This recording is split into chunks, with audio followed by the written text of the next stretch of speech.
10 साल में एक बार खिलने वाला दुर्लभ पेड़ आखिरकार इस बार फूलों से लद गया। लेकिन जैसे ही फूल खिले एक विशाल सांप आकर सबसे पहले उन्हें तोड़कर ले गया। यह देखकर बुजुर्ग दंपति रामलाल और सरस्वती हैरान रह गए। उन्होंने अपनी पूरी जिंदगी में ऐसा अजीब नजारा कभी नहीं देखा था। जिज्ञासा में आकर वे चुपचाप उस सांप के पीछे पीछे चल पड़े सच्चाई जानने के लिए। सांप उन्हें जंगलों से गुजारता हुआ गांव के रास्तों से निकालकर सीधे गहरे पहाड़ों के बीच ले गया। अचानक वह घास के एक झुरमुट में गायब हो गया। दोनों ने जल्दी जल्दी घास हटाकर देखा तो अंदर एक हाथ जोड़कर खड़ी देवी की मूर्ति छुपी हुई थी। यह देखकर दोनों खुशी से भर गए। उन्हें लगा कि यह कोई चमत्कार है, देवी खुद प्रकट हुई हैं। वे हाथ जोड़कर श्रद्धा से पूजा करने लगे। तभी अचानक वही सांप फिर बाहर निकला और उसने अपने मुंह में दबा हुआ फूल उस मूर्ति के सामने अर्पित कर दिया, फिर चुपचाप वापस चला गया। ये देखकर दोनों और भी चकित रह गए। उन्होंने सोचा शायद देवी ने ही इस सांप को उनके पास भेजा है। फिर उन्होंने आसपास की सारी झाड़ियां साफ करनी शुरू कर दी। कुछ ही देर में वहाँ का पूरा इलाका साफ और सुंदर हो गया। वे घर से फूल, प्रसाद और पवित्र जल लाए और पूरी श्रद्धा से मूर्ति की पूजा करने लगे। उन्होंने बड़े प्यार से मूर्ति को साफ किया, कपड़े पहनाए और फूलों से सजाया। लेकिन उन्हें नहीं पता था कि इस मूर्ति के पीछे एक पुरानी कहानी छुपी है। करीब 100 साल पहले 3 महिलाएं गीता, कमला और राधा लकड़ी काटने पहाड़ पर आई थीं। उन्हें वहाँ एक छोटा सा सांप दिखा। डर के कारण वे उसे भगाने लगी और उसके पीछे दौड़ पड़ी। भागते भागते वह सांप एक घास के ढेर के पास रुक गया और अचानक अपने शरीर को समेटकर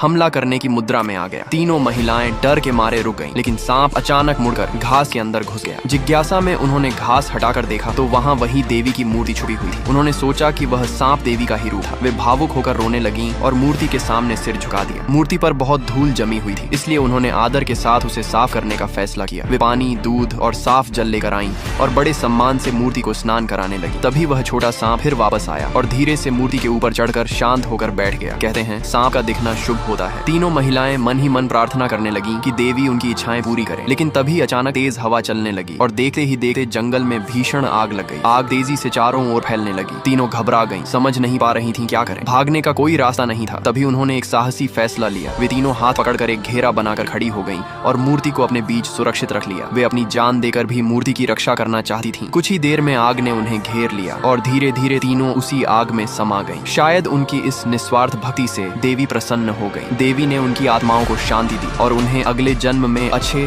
और समृद्ध परिवार में जन्म देने का आशीर्वाद दिया। इसी के साथ मूर्ति ने चांदनी की ऊर्जा को अपने अंदर समाहित कर लिया और धीरे धीरे पत्थर की मूर्ति एक चमकती हुई स्वर्ण मूर्ति में बदल गई। कुछ समय बाद एक दिन रघु नाम का आदमी जंगल में गया। उसे झाड़ियों में कुछ चमकता हुआ दिखाई दिया। वह पास गया और उस चमकती हुई स्वर्ण मूर्ति को देखकर दंग रह गया। उसने तुरंत अपने 2 साथियों को बुलाया, लेकिन जहाँ एक तरफ यह चमत्कार था वहीं दूसरी तरफ उनके मन में लालच आ गया। उन्होंने सोचा अगर इस मूर्ति को बेच दिया जाए तो बहुत पैसा मिलेगा। लेकिन मूर्ति बहुत भारी थी, उसे उठाना आसान नहीं था। तभी एक साथी ट्रैक्टर लाने के लिए वापस गया, लेकिन रास्ते में उसे एक विशाल सांप दिखाई